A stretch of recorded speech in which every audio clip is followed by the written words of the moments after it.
అని చెప్పండి. దావీదేమన్నాడు? ఇదిగో నేను దేవుని మందిరమును ప్రేమిస్తున్నా. ఇట్లా చెప్పండి అందరూ. చెప్పండి, నేను దేవుని మందిరమును ప్రేమిస్తున్నా. కానీ యోహాన్ అంటున్నాడు, లోకమును ప్రేమించకండి. ఏమన్నాడు అక్కడ? లోకమునైనను లోకములో ఉన్న వాటిని ప్రేమించకుడి. అమ్మా, మీరు దేవుని ప్రేమిస్తున్నారా? లోకాన్ని ప్రేమిస్తున్నారా? మీరు దేవుని పనిని ప్రేమిస్తున్నారా? మీ పనిని ప్రేమిస్తున్నారా?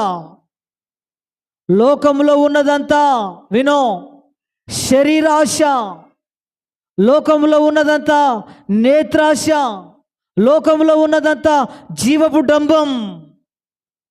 లోకమును ప్రేమించకండి. హల్లెలూయా.